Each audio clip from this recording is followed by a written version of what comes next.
Wall Street Memes Casino, I'm fine. and Sportsbook. This is KUGAN CASSIUS for IFLTV. Delighted as always to be joined by Gareth A.Davies. Monday morning for you. Yep. Well, Gareth, what a week. Yeah, it was an amazing week in Riyadh. I had 10 days because I had an event in Abu Dhabi as well. So it was amazing, 11 days away. Rising Stars Arabia, and then Knockout Chaos, and that's what we got in the end, Knockout Chaos. But it was an amazing week indeed. It was, KUGAN. Yeah, very appropriately named in the end, Knockout Chaos. Yeah, because it was a brutal knockout from Anthony Joshua. Gareth, I want to start by asking you what your thoughts are about this.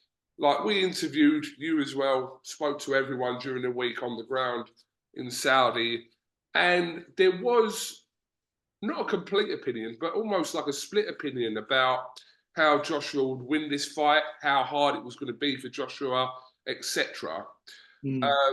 Johnny Nelson, I'll say the culprit of the comments, saying that Joshua, in that interview with you, saying that he would not knock Francis Ngannou out.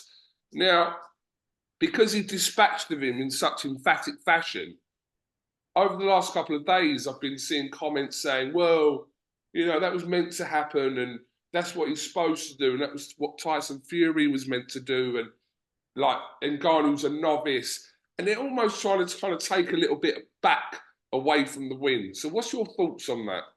Well, it wasn't just Knockout Chaos in the end, it was Knockout Statement, and he couldn't have underlined and emboldened a statement any more than he did. I mean, as I've said, under Ben Davison, he seems rejuvenated, reinvigorated. There's a great alliance there between the two, and I think Joshua believes in his game plan. I think you have to take nothing away from Anthony Joshua in this performance. It was phenomenal. You can make all the cases about Francis Ngannou being a novice, and if you look at the build-up, I think many of us, myself included, said that Joshua needed to hit him early and dominate, and not let Francis get into the fight, and that's what he did. I mean, Francis was trying to make some shapes in the first round, but he switched southpaw, which was a massive mistake, really, against Joshua straight away, and it allowed that right down the pike straight away. And I don't think he ever recovered from it. He felt Joshua's power. I don't think he was ever going to be as hit as hard in a boxing match by anyone but Joshua anyway. You know, Joshua, like I say, it's statement time from him. It was a brilliant performance. He carried himself brilliantly all week, totally focused the entire time. Got to interview him just before the press conference, and he seemed in great fettle. The team seemed in great shape around him, very, very confident. There were 4 outcomes for me, and I couldn't pick one. I went to actually, my pick in the end was Joshua by late stoppage. But I also saw 4 outcomes. Ngannou landing a blow at some point in the fight and unseating Joshua, Joshua winning on points, or Joshua winning early. I'm sorry, I had 4 different ways I could see it going, but based on what Ngannou had done against Fury, or what Fury hadn't done against Ngannou, you went through the algorithms of the fight, and it was possible to have all those picks. But I think the thing is about Joshua, we judge so much on every little thing, like his tentativeness, for example. Yes, Ngannou is a novice as well, and Joshua employed very good feints, boxing skills. He hits incredibly hard. I've always said it. When he finishes, he's as good a finisher, if not better at times, than Lennox Lewis was as a finisher. He destroys opponents. He's so powerful. He looked in phenomenal shape, and you have to take your hat off to him. He's really back, and many people now fancy him to beat Usyk in a 3rd fight. He got very close the 2nd time, and the prospect of a fight with Fury, who's obviously a very different type of fighter to anyone else that Joshua has fought. He's very evasive. He ties you up. He's very, very clever. It just makes the prospect of the Joshua Fury fight enormous. And in some ways, it's a pity we may have to wait a year to see that fight. Yeah, absolutely, because of the requirements, obviously, of the potential 2 fights between Fury and Usyk. Yes, that could delay it until, I think, optimistically, the best case scenario, we could see that fight at the back end of 2024. That's being very optimistic. Or they don't, or unless look, there's a lot. It could go a lot of ways. If Fury is beaten by Usyk, Usyk might say, right, that's it. But I think he'll fancy a third fight with Joshua. He may say that's it and walk away, because what else has he got to achieve in the era? And he could leave Fury hanging if he wants to. But would the lure of another $50 million or whatever he's earning for the second fight, would that be too much for him not to want a second fight? But he could leave the whole of the division hanging by beating Fury once and just walking away. And he's become the king of the era, hasn't he? Mm. But I also wonder whether, you know, if Fury beats Usyk, whether there'll be this desire to get. I mean, the biggest fight now, if Fury beats Usyk, is Fury and Joshua to open the Riyadh season in 2024, isn't it? I mean, it's enormous. I mean, it's an argument depending on if Usyk was to beat Fury, there's an argument that the bigger fight still is AJ and Fury. No? If Fury were to beat Usyk? No, if Usyk was to beat Tyson Fury on May the 18th, there is an argument that the bigger fight is still AJ and Fury.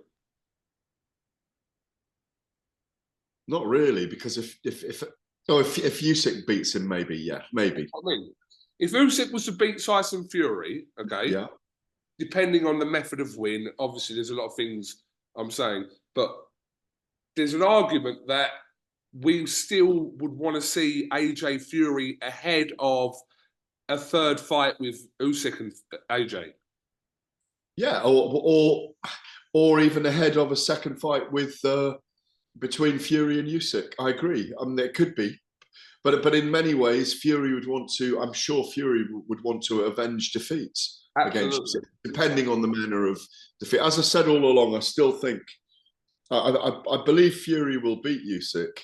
A very good Fury will beat a very good Usyk in a very tight encounter, in my view. And it just depends. I think the way things are with His Excellency Turki Al-Sheikh as well. He wants the biggest fights as soon as possible, and if he sees Fury and Joshua as the biggest fight, if Fury beats Usyk, they may well press for that and say you can wait out Usyk and fight the winner. But who knows? I mean, we're talking about headaches, but good ones now. We had headaches, but bad ones 8 months ago. Now it's very, very different, and it's very, very exciting as well.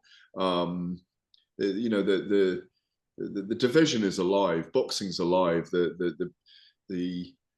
just love the prospect of. I don't know how many overseas fans are traveling to Riyadh for May the 18th, and maybe staying out for Beterbiev, some of them, and Bivol, which we probably will do. I don't know if we'll come back and go back again. I don't know what your intention is, but may well end up spending a fortnight out there if possible.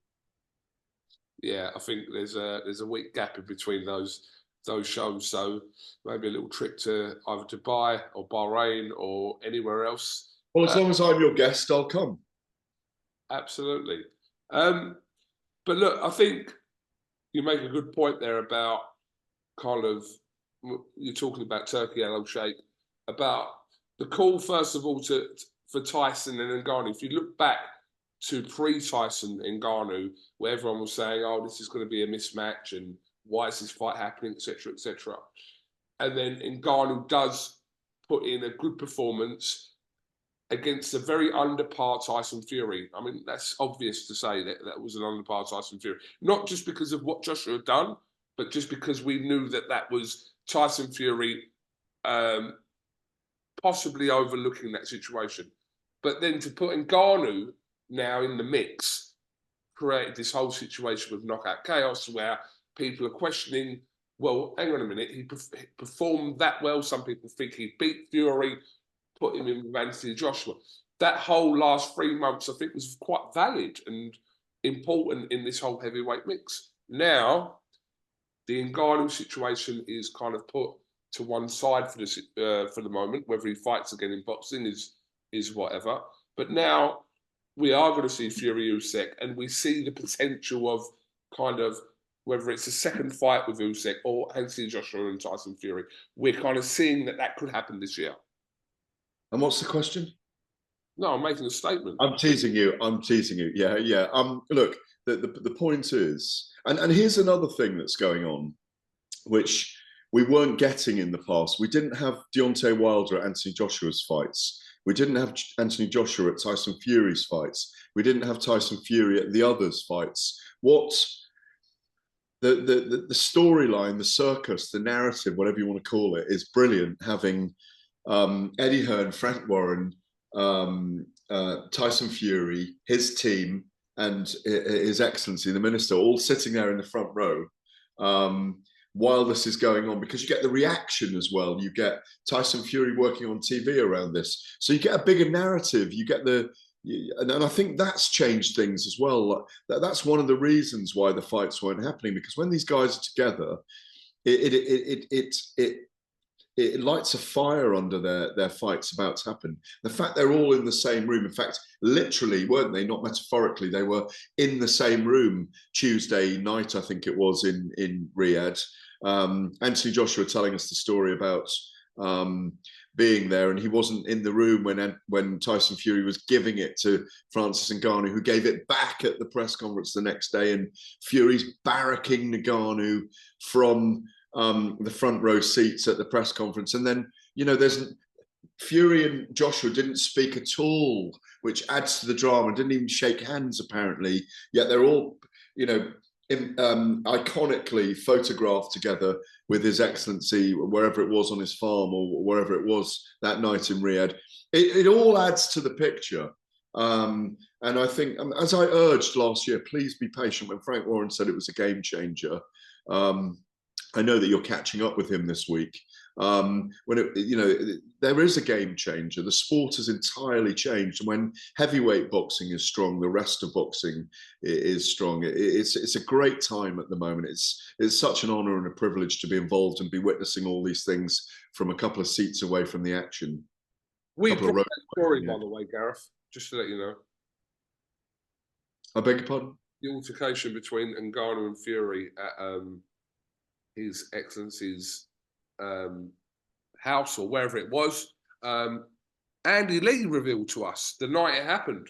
Exactly. That's where the story first came from, because I spoke to Eddie Hearn about it, and Eddie Hearn was like, we weren't going to say anything because we thought kind of it happened and etc. etc. But Andy Lee kind of revealed the ins and outs of that. He also revealed that Joshua and Fury didn't speak that night, and since then Joshua has kind of spoken about it and said that no, we didn't talk, which is a bit weird because they had a photo taken next to like Ronaldo and Ngannou and Turki Al-Sheikh, and it was like, what, you didn't talk? Because I kept saying to Joshua and Fury, what, you were standing there next to each other, but you didn't acknowledge each other, didn't talk? No. Couple of things. They clearly deeply respect each other. They know that they're lions in the jungle circling each other. That there will be a big fistic row coming. They both prepared for that in my mind. They are both preparing for that. I love the fact that Tyson Fury was cheering Anthony Joshua on from ringside. There's footage of that. That he knows now that he's got to be at his very best for Usyk, and he'll have to be at his very best for Anthony Joshua. It's amazing how the pendulum swings. I still favour Fury against Joshua, but this Joshua is back to the destructive force that he believes he should be, what he is naturally as a fighter. But he's showing mature abilities. He was very composed. He's very composed as he walked off, even after poleaxing Ngannou with that third knockdown in the second round. It was so emphatic, as you use it, rightly said at the top of the interview. It's. I get it that they didn't speak. I get it that there's a wall between them at the moment, and it's really good for them both because it's going to be the battle of the titans when these two meet. It really is, and I do hope we get it. But the fact that Fury was cheering Joshua on is a good sign as well for me. Yeah, you say that, Gareth, and we talk about kind of the Tyson Fury was ringside, obviously applauding Joshua's win, speaking to them both after the fight. It seemed to paint a little bit of a different picture, more so on Joshua's perspective. I don't know if you saw my interview with him, but I asked him about, Tyson Fury being there and obviously applauding him. His response was, "Fuck Tyson Fury," because Joshua had heard some comments that very Fury-esque had made. I mean, I'm not going to take too much notice of it. I haven't even seen the comments, but he said apparently that, I'm coming to commentate on these two sausages. I mean, that's a very Tyson Fury comment. But Joshua obviously had taken kind of something to that. But listen, like you said, they have got respect for each other, regardless of whatever they say. Clearly. Yeah, I mean, I did see. I've seen all of it. I've watched all of the fallout and all the things that have been said. They're going to say different things, but deep down, my feeling is they respect each other. And if they don't, then they're making a big mistake. Joshua is back to what he ought to be. Tyson Fury is going to show us against Usyk, I suspect, what he still has left in the tank. As we both know, he was in phenomenal shape going into the Usyk fight with the injury, the eye cut, the cut eye 2 weeks before. We are getting the best fights of the era now, and these giants, as they are, giant human beings, are looking to. They know that we're reaching the final point in the division, that the number ones will emerge, and it may need Joshua and Fury to fight twice for it to play out properly. So it might well take us to the end of 2025 to get the resolution in the era, who deserves to be number one and number two or number three. My understanding is that I was with Agit Kabayel on Friday night as well. He's got a fight lined up. Daniel Dubois got a fight lined up. I believe Wilder's coming back. He's got a fight lined up. I think Dubois is lined up. I think they're all going to fight before the summer heat is too much for there to be events in Saudi. I mean, I think 1st of June is the last one, isn't it, in this sequence? So I'm expecting two very, very big cards to finish the year. Finish the season with the Saudi Arabians. And by then we'll have had 5 events, which will have transformed boxing. I've got a question for you. Why do you call him Ngannou? Oh, am I pronouncing his name wrong? Well, I don't know. I thought, well, we pronounce it as in I've never heard him be called Ngannou. I thought it was Ngannou.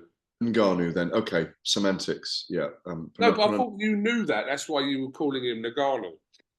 Ngannou. There you go. How's that? That's actually asking. I'm just going out for a brisk walk in the brisk weather this morning as well. Yeah.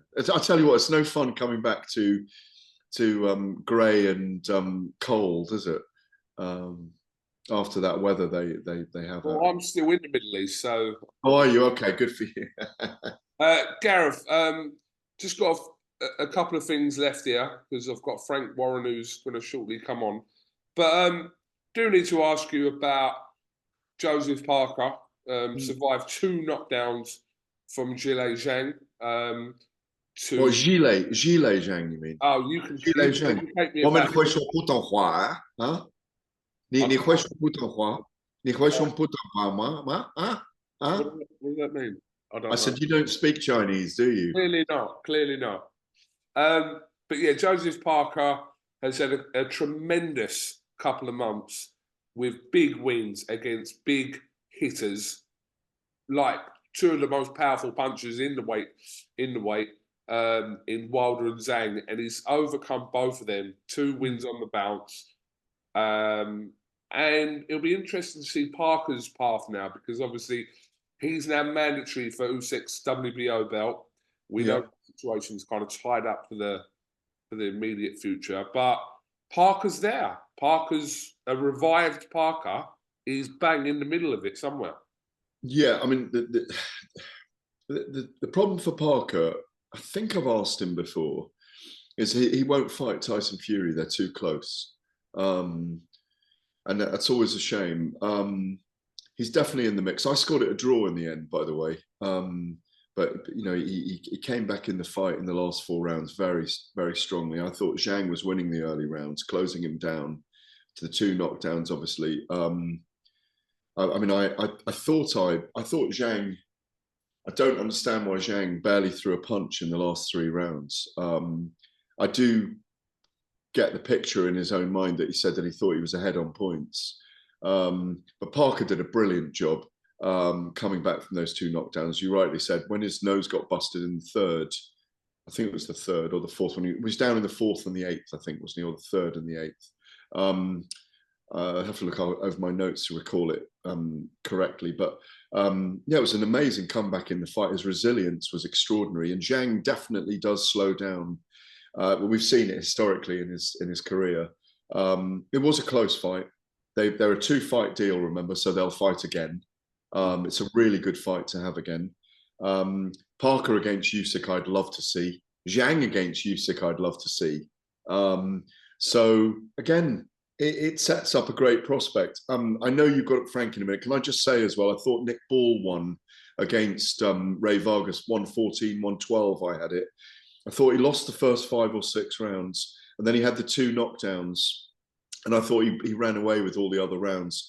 And I think what he'll learn in the second fight, which I'm sure they'll have, if they can get it over the line, is not to smother his work quite so much. It was a fight of 2 halves and 2 heights, wasn't it, in many ways? But I thought he did a great job in there. I think he was unlucky not to win. But I think he'll beat Ray Vargas in the second fight, and he'll just stand back a little more and work not so, because they tied up too much. But Vargas was clearly fatigued by the halfway point, and even though he was able to slash at Ball from distance and go to the stomach, he never ever got him off him. He was relentless. It was a great performance by Nick Ball, in my view. Absolutely. I haven't rewatched it, but my thoughts on the night was I thought that Nick Ball, especially with the knockdowns, did enough to win that fight. And whether there's a rematch or not, we don't know. I mean, it's not unless it's ordered, or obviously the promoters see sense to kind of put that back on.